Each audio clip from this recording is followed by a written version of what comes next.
कभी आपने किसी को इतना इंतजार करते देखा है कि उसकी पूरी जिंदगी सिर्फ इंतजार बन जाए?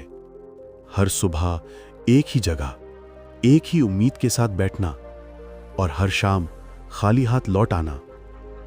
आज की ये कहानी एक ऐसे ही इंसान की है जिसने अपने बेटे का इंतजार करते करते अपनी पूरी जिंदगी गुजार दी।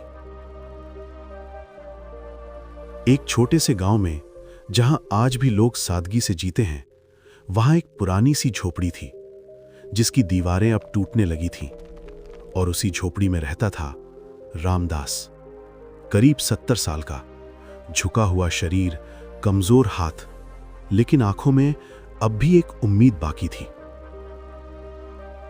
गांव के लोग रोज उसे देखते, कुछ लोग हंसते, कुछ लोग तरस खाते और कुछ धीरे से कहते, शायद इसका बेटा कभी नहीं आएगा।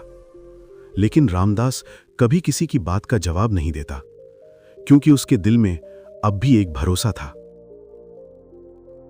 कई साल पहले रामदास का एक बेटा था, अर्जुन, बहुत होशियार, बहुत सपने देखने वाला। एक दिन उसने कहा, बाबा, मैं शहर जा रहा हूं, कुछ बड़ा बनकर वापस आऊंगा। रामदास ने उसे रोका नहीं, बस मुस्कुराकर कहा, जा बेटा, लेकिन जल्दी वापस आना। और अर्जुन ने वादा किया, मैं जरूर आऊंगा। दिन बीतते गए। हर दिन रामदास उसी पेड़ के नीचे बैठता और रास्ते को देखता रहता। कभी दूर से कोई आता दिखता तो उसकी आंखें चमक उठती, लेकिन जैसे ही वो पास आता, वो कोई और निकलता और रामदास फिर से चुप हो जाता। एक दिन गांव में डाकिया आया। उसके हाथ में एक चिट्ठी थी। उसने जोर से पूछा, रामदास कौन है? गांव वालों ने इशारा किया, वो पेड़ के नीचे बैठा है।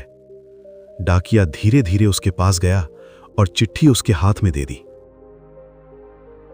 रामदास के हाथ कांप रहे थे। उसने धीरे धीरे चिट्ठी खोली।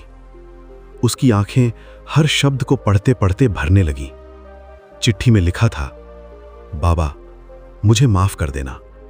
मैं जिंदगी की दौड़ में इतना आगे निकल गया कि आपको पीछे छोड़ दिया। अब जब मुझे आपकी याद आई है तो मैं लौटना चाहता हूं, लेकिन अब बहुत देर हो चुकी है। रामदास की आंखों से आंसू बहने लगे। उसने आसमान की तरफ देखा और धीमी आवाज में कहा, बस एक बार आ जाता बेटा। उसकी आवाज में दर्द था, पछतावा नहीं, बस एक अधूरी चाह थी। उस दिन रामदास उस पेड़ के नीचे नहीं बैठा। वो चिट्ठी को अपने सीने से लगाकर घर चला गया।